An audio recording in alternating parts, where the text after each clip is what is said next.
Hey guys, my name is Kashif and in this video, I'm going to review OnePlus 5 and this review video is for all those who will buy this phone for long terms. So what is OnePlus 5? With the OnePlus 3T, the Chinese startup finally made a phone that was nearly perfect. There is no OnePlus 4 this year, but instead, the OnePlus 5 takes things up another level with a seriously packed spec sheet and a higher price. The headline feature here is an interesting dual camera setup on the back, but in typical OnePlus fashion, there is a serious amount of power and the option of a frankly ridiculous 8GB of RAM.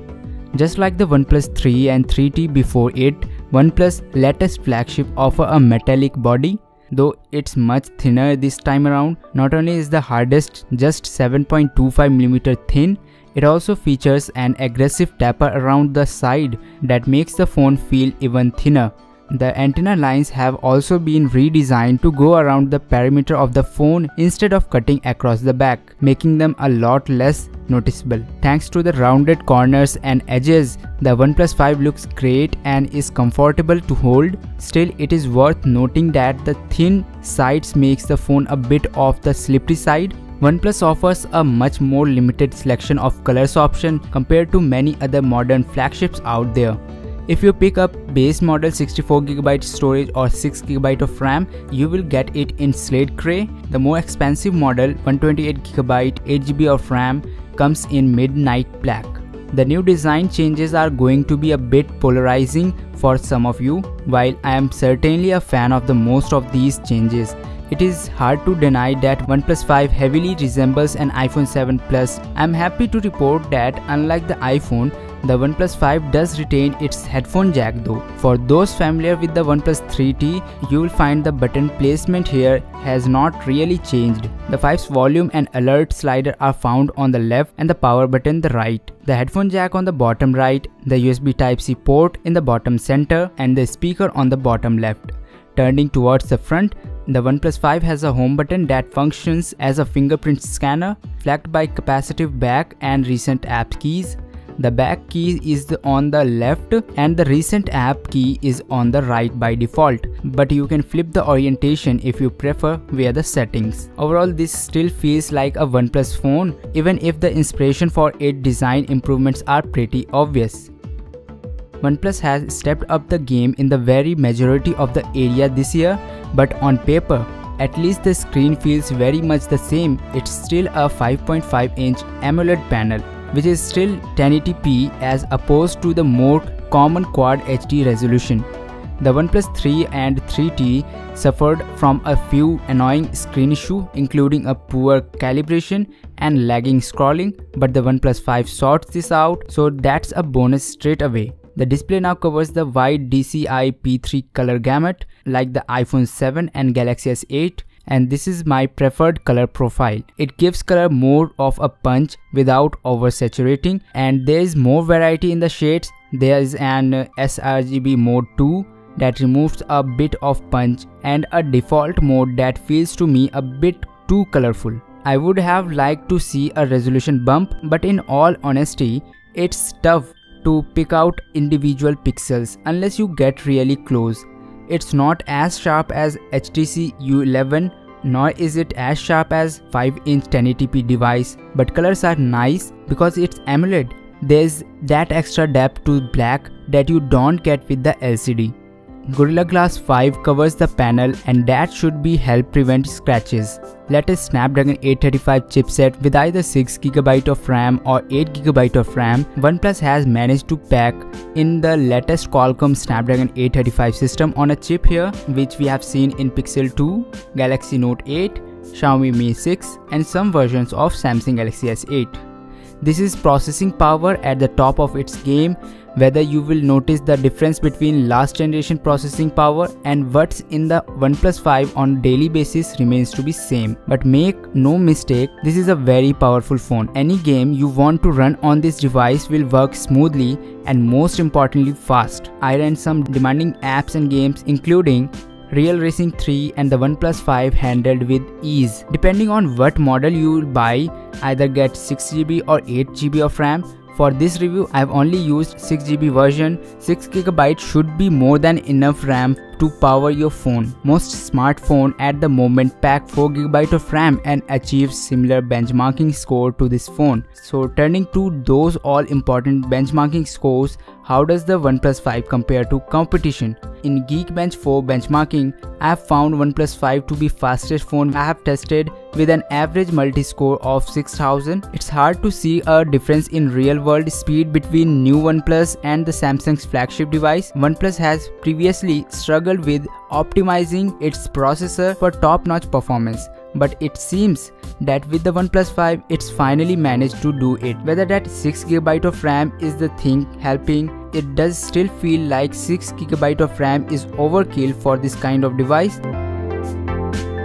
The best thing manufacturer can do with the decent hardware is integrate excellent software. Thankfully, OnePlus understands this, and Oxygen OS is the best Android skin around. This is not change for the sake of change, as every little tweak to Google's stock Android interface is well thought out and worthy of use. The notification shade is easily customizable, the app tray is smart swipe up like on the Google Pixel, and the smaller option deep in the OS will be a tad confusing at the first, but if they are your style then you'll love it. You can program off a screen shortcut to action by drawing on the black locked screen in an O, V, S, M or W, do a 3-finger screenshot, and even control music with gestures. You can set on-screen hardware buttons, but I prefer the physical capacitive keys here with their subtle blue tint lights lying beneath the chin. These can be swapped over, and even long and double press function added. There are other thoughtful additions like the clumsy name but nonetheless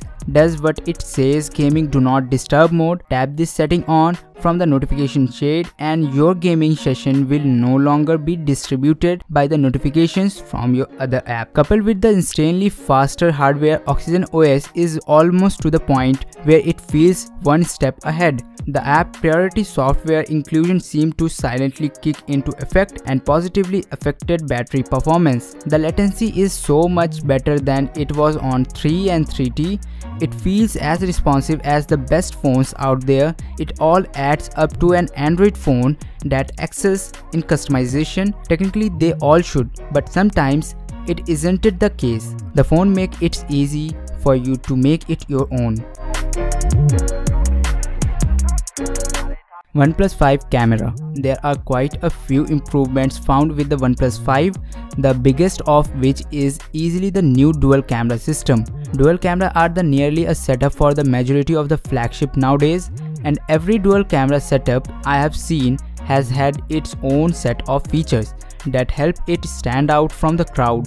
Thankfully, the OnePlus 5 is no exception. Most dual camera either have the same resolution across the both lenses or the secondary sensor is lower resolution. With the OnePlus 5, however, it's the exact opposite. The main sensor is 16 megapixel with an f1.7 aperture and electronic image stabilization. The secondary sensor is a 20 megapixel telephoto lens with a smaller f2.6 aperture, though this lens doesn't offer OIS or electronic image stabilization similar to Apple's implementation on the iPhone 7 Plus. The telephoto lens will let you optically zoom in by 2x without any loss in quality.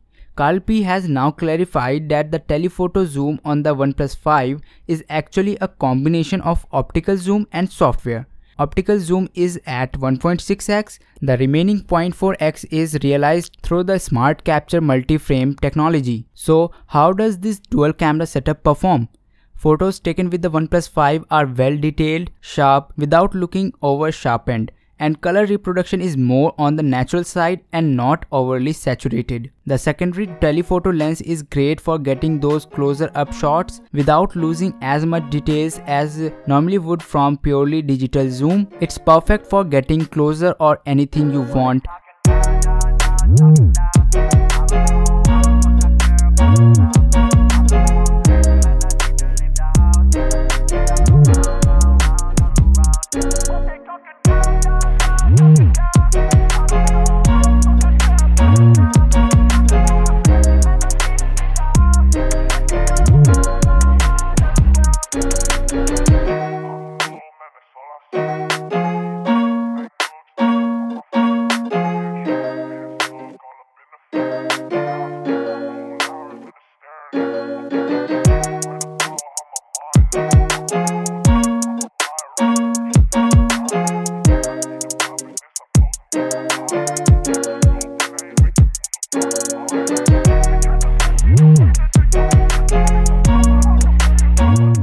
I found it to be especially great for macro shots. It is important to mention that it does produce slightly different color from the main lens and is a little more inconsistent with the exposure. Low light performance will depend on which camera you decide to use, with the secondary sensor being the weak of the two due to a small pixel size, smaller aperture and no stabilization. Photo from the telephoto lens are much more washed out, noisy and full of lens flares and overblown highlights. White balance is the biggest issue of them all, though the main sensor will give you much better results, especially in terms of details and color accuracy. Turning to the video, the camera is capable of recording 4K video, and EIS, which is electronic image stabilization, does a decent job at smoothing out any unwanted shakes and jitters. You can switch to the secondary sensor while recording to get closer on a subject, but because the second sensor lacks any form of stabilization, the footage is noticeably more shaky.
It's not just the camera hardware that received an upgrade with the OnePlus 5, as the software also has added a few improvements. First up, there is a new portrait mode that simulates that nice blurry background or bokeh effect that you would normally get from a DSLR. While keeping the subject in razor sharp focus, portrait mode pretty much works just as advertised. As long as you are following the camera's guidelines, you can get some very convincing bokeh that creates a nice separation between the subject and the background. For those that like as control over the camera as possible, you will be happy to learn that the manual mode from the OnePlus 3 family has been replaced with a new Pro mode that offers more control and a few nice enhancements. You can control all of the usual settings like ISO, white balance, shutter speed, focus and exposure. But what I really like is built-in histogram.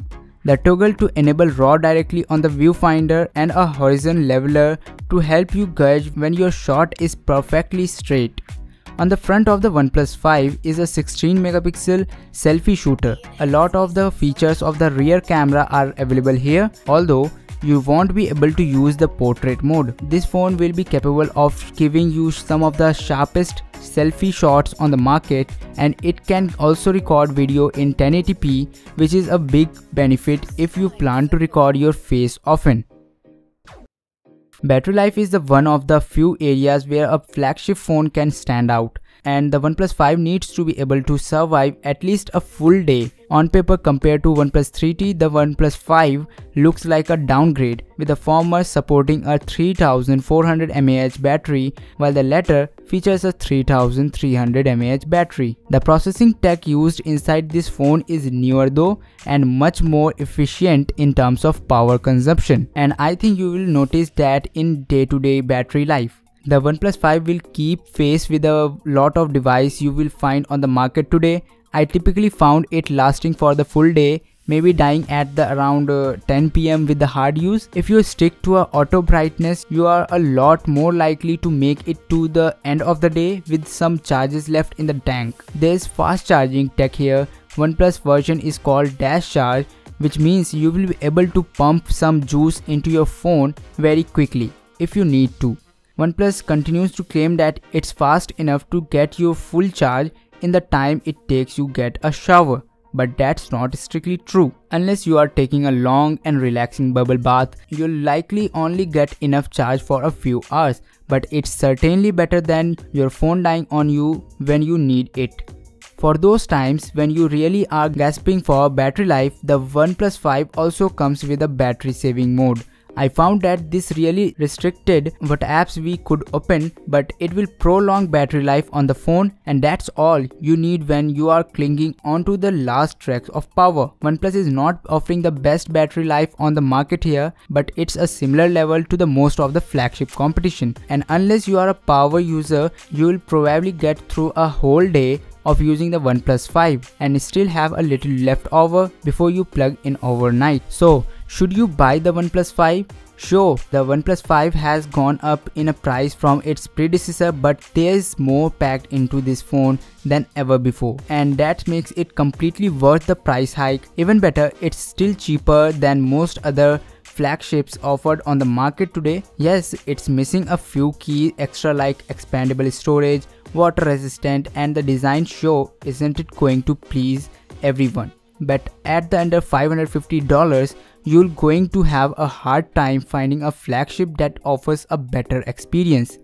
without charging the premium that brands like HTC, Samsung, and Apple expect you to pay. In fact, in many ways, the downside to the OnePlus 5 are the same as the found on the Pixel family: an Apple-inspired design, no wireless charging, no expandable storage, and no waterproofing. But you'll get faster processing package and a lower starting price. At the end of the day, I feel that OnePlus 5 is no-brainer and I wholeheartedly recommend it. What do you think of OnePlus latest flagship 5T? Share some thoughts on OnePlus 5T. Thank you so much for watching, and I will catch you in the next one.